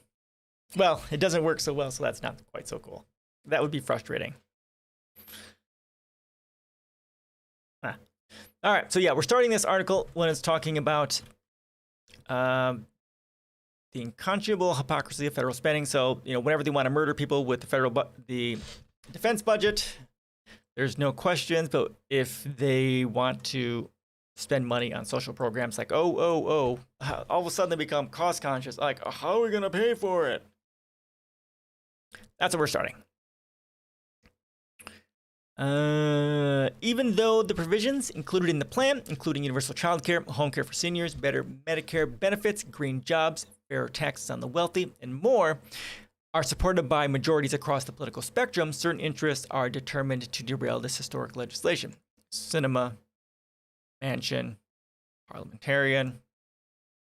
While this seems like an enormous sum, it is less than half of what our lawmakers are willing to appropriate for weapons and military operations, right? $700 and some billion. What I find particularly discouraging and disheartening is the disingenuousness and hypocrisy that surrounds this opposition. The primary objection seems to be the price tag. The full Build Back Better would cost $3.5 trillion. This is $3.5 trillion over 10 years. What, $350 billion a year? That's half of what we use to murder people globally. Again, like Buckminster Fuller says, we need to shift from weaponry to livingry. We need to shift that money. Like I say, we need to gut our military spending 75% and then shift that over to things like the Build Back Better thing. And that would pay for it. Stop murdering people and let's start helping people. It's not difficult. Though this amount looks likely to be reduced significantly in congressional negotiations. I think it was down to like 1.9 million, last I heard. While this seems like an enormous sum, it is less than half of what our lawmakers are willing to appropriate for weapons and military operations. Both the House and Senate Armed Services Committee approved an additional $25 billion over what the Biden administration requested for next year's Pentagon budget, bringing it to a whopping $770 billion. Projected out to 10 years, military spending comes to 7.7 trillion, more than twice the cost of Build Back Better. Anybody surprised? I'm not surprised. If history is any guide, it's unlikely that Pentagon spending will decrease in the coming years. We did not see meaningful decreases when the Cold War ended in 1991, and even now, tensions with China threaten to unleash a new Cold War that will assure massive military budgets far into the future. The military-industrial complex that Dwight D. Eisenhower warned about in 1961 has only increased its influence during the ensuing decades. Yep, it's one of the 4 deadly industries. Why Afghanistan is, well, right, that's pretty much what a lot of people say. Well, we're out of Afghanistan, the 20-year war, so why the fuck are you increasing defense spending? That doesn't make any sense. Exactly, and that's pretty much like what they're saying here. Its spending will not go down because the U.S.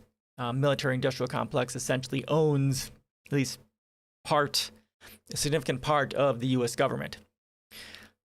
So that, fossil fuel industry.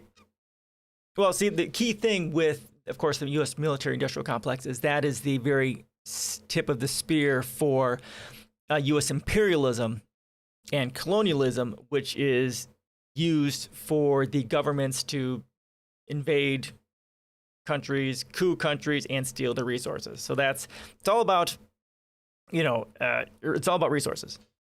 What? So now we're ramping up against China? Oh, of course, yes. Of course we are. Of course. If we don't have an enemy, one will be created, and one will be created by murdering people. Or lies like Colin Powell, right? Iraq lied about weapons of mass destruction. 9/11, right? You just find something. The media is complicit in creating and reinforcing the narrative of Cold Wars and any sort of reason to go to war. Well, like I say, my policy is right. The United States is no longer a country. We are a supranational corporate conglomerate with its own private military, which happens to be the largest in the world, and whose primary export is terrorism. So the U.S. military-industrial complex is of the private military for the U.S. corporations, so that they can guarantee their profit flow. A second argument put forth by interest opposed to Build Back Better is that it will make people dependent upon government handouts and create so-called entitlements. These critics fail to acknowledge that military contractors receive billions of dollars from the federal government, often with little or no oversight or accountability. Yeah, that's true. And the banks, the real estate industry, the fossil fuel industry, they receive the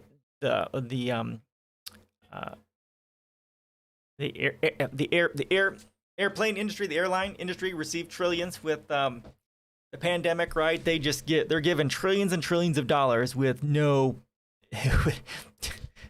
of entitlements with no oversight, accountability. They're effectively dependent upon the government for survival. Every 10 years, capitalism has to be bailed out.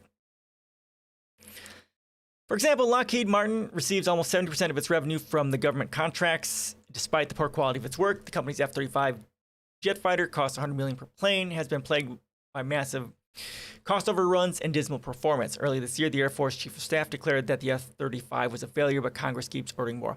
Yeah, so was it the F-35 or was it the F-22? Let's just go with the F-35.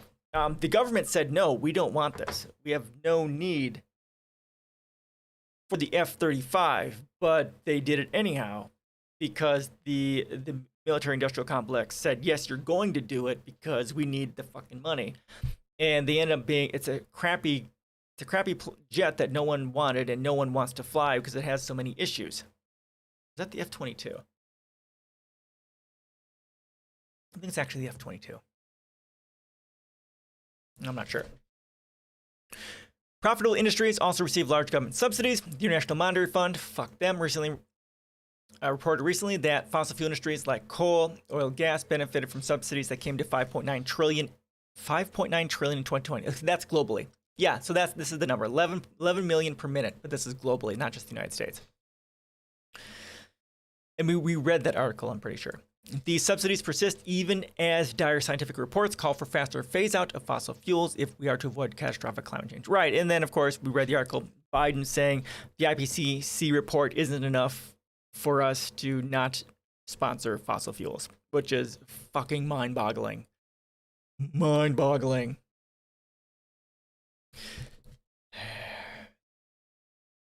It is difficult to contain my feelings of anger and outrage when I hear lawmakers denigrate low and middle income individuals as families, as moochers on the take when they are willing to allocate billions to wealthy corporations with literally no strings attached.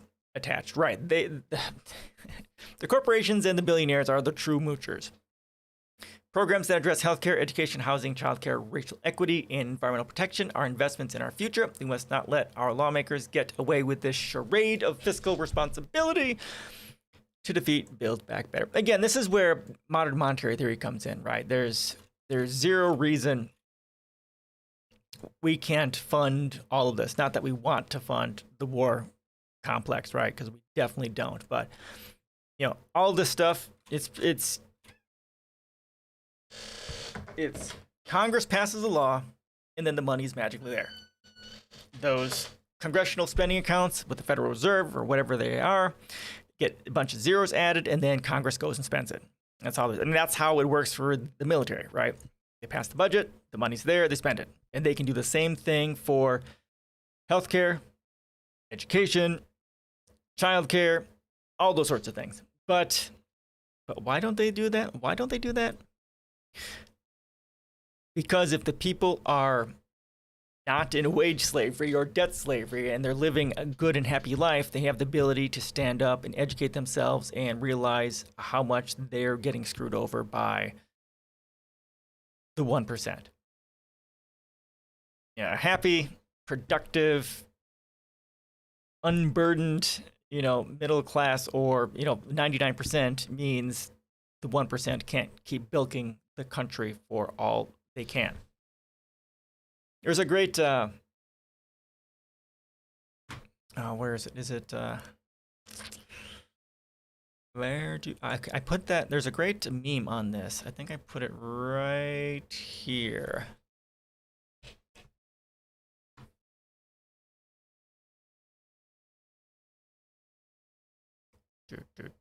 It's down here. Isn't it? No, it's not here. It's over here.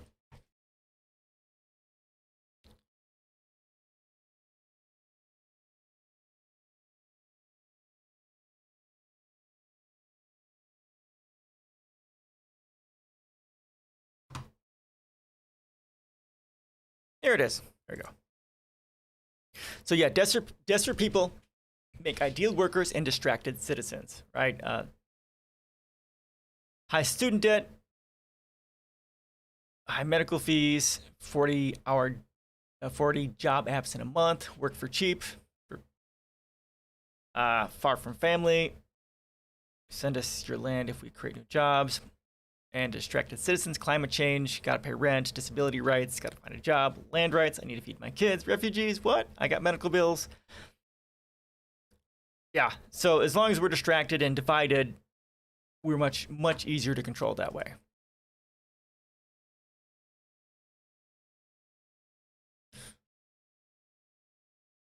All right, any questions or comments on that? How long is this? Not too long. All right. All right, this will be the last one for the day. More good climate change news.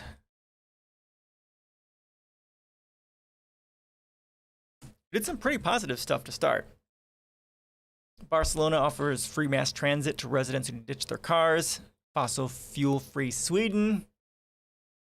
And a new type of vertical axis wind turbine, which is pretty cool. And then we got into colonialism. And we got into the ridiculousness of not funding social programs. Now we'll get into some climate doomerism. Can't let an episode go by without some of that, right? Got to set the day properly. So this is from yesterday. Climate change, fossil fuel production set to soar over the next decade. This just boggles my mind. You know, it doesn't really, because I know why, but it's fucking stupid. Plans by governments to extract fossil fuels up to 2030 are incompatible with keeping global temperatures to safe levels, says the UN. The UNEP production gap report says countries will drill or mine more than double the levels needed to keep the 1.5 degree Celsius threshold alive. Again, Biden said the report doesn't mean anything. There's nothing in there that says we shouldn't keep drilling for fossil fuels, which is just mind-boggling. And then we watched that video a month or two ago, which said it was by a climate scientist for a climate organization, showing that we are on track for RCP 8.5, which is a 4.6 degree Celsius increase by 2100. So next 80 years, my daughter, she'll be 90 by then. Hopefully she'll live to see this, that we will have a 4.6 degree increase by 2100. That's what we're headed for right now. We're headed for the worst case scenario, and yet there's no reason to curb fossil fuels. That's just mind-boggling. And when you look at the Paris Climate Agreement, only one country has stated that they're even close to meeting those goals. Nobody is doing jack shit, except for maybe Sweden. Again, Sweden's going for fossil fuel free by 2045, so they're the country that's close to meeting it. I don't know. But there aren't a whole lot of countries that are even borderline close to doing what needs to be. There's only one or two countries that are doing what needs to be done to save humanity from extinction. And the United States is not one of them. Oil and gas recovery is set to rise sharply with only a modest decrease in coal. There has been little change since the first report was published in 2019. With COP26 climate conference just over a week away, there's already a huge focus on the carbon cutting ambitions of the biggest emitters. But despite the flurry of net zero emission goals and the increased pledges of many countries, some of the biggest oil, gas, and coal producers have not set out plans for rapid reductions in fossil fuels that scientists say are necessary to limit temperatures in coming years. Yeah, and I just checked the stats today. We're the fourth largest exporter of oil in the world. We are the fourth largest exporter of oil in the world. So why are our gas prices going up? Why are we the fourth largest and not one of the lowest? Why are we not one of the highest in sustainable energy? It's criminal. It's criminal.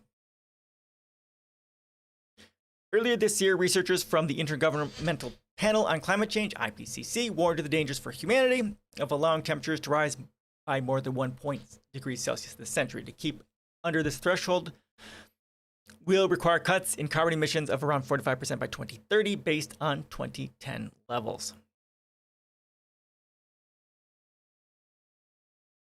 Instead of curbing carbon, many of the biggest emitting countries are also planning to significantly increase their production of fossil fuels, according to the UN.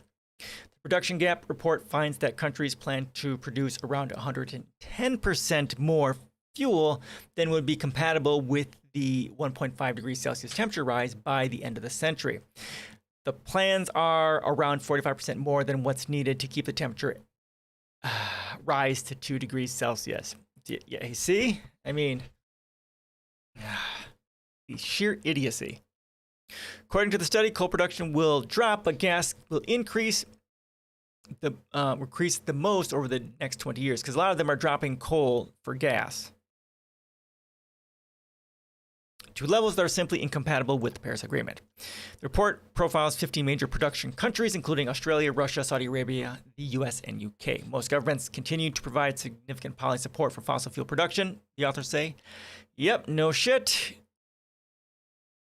The research is clear. Global coal, oil, and gas production must start declining immediately and steeply to be consistent with limiting long-term warming to 1.5 degrees Celsius, says Ploy, oh my God, Chakulwusut, a lead author of the report from the Stockholm Environment Institute. However, governments continue to plan for and support levels of fossil fuel production that are vastly in excess of what we can safely burn.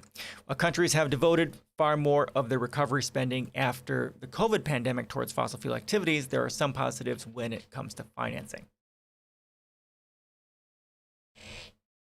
Some noise going around here. I don't know what it is. Funding for oil, coal, and gas from the multilateral banks has decreased significantly in recent years, and also from some of the richer nations. This report shows once again a simple but powerful truth. We need to stop pumping oil and gas from the ground if we are to meet the goals of the Paris Agreement, says Andrea Meza, Costa Rica's Minister for Environment and Energy. We must cut with both hands of the scissors, addressing demand and supply of fossil fuels simultaneously. That is why, together with Denmark, we are leading the creation of the Beyond Oil and Gas Alliance to put an end to the expansion of the fossil fuel extraction plan, a just transition for workers, and start winding down existing production in a managed way. Yeah, Sweden. Oh, Sweden, the one that's kind of is looking to be completely fossil fuel free by 2045 and 2030 by something. So again, Sweden and Denmark, again, the Nordic countries are the leaders in just about everything. The United States should be horrifically embarrassed. All right, everyone. We've reached the 2-hour mark. Any last comments, questions before we call this a day? Ooh.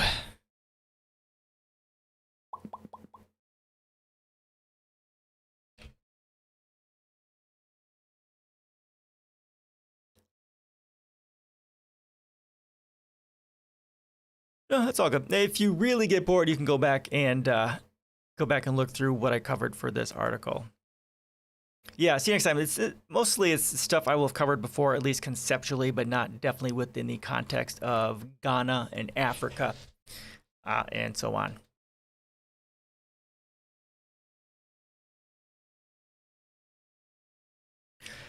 All right. Hope you had a good drive and good work and a good day. Hope you guys have a great weekend.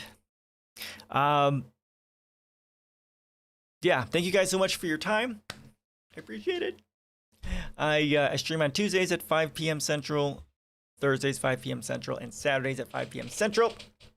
And yeah, everyone. And if you want to follow me at different places, go to the About page on Twitch. There's a whole bunch of links there. So everyone, have a great week, and we will see you next time. Bye-bye. Bye, Curly Bear.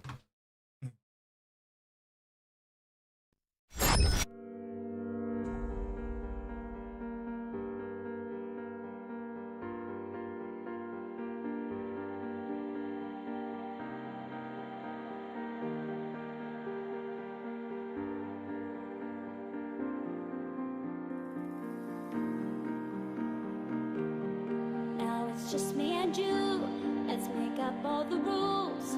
Count to 10 and watch the stars.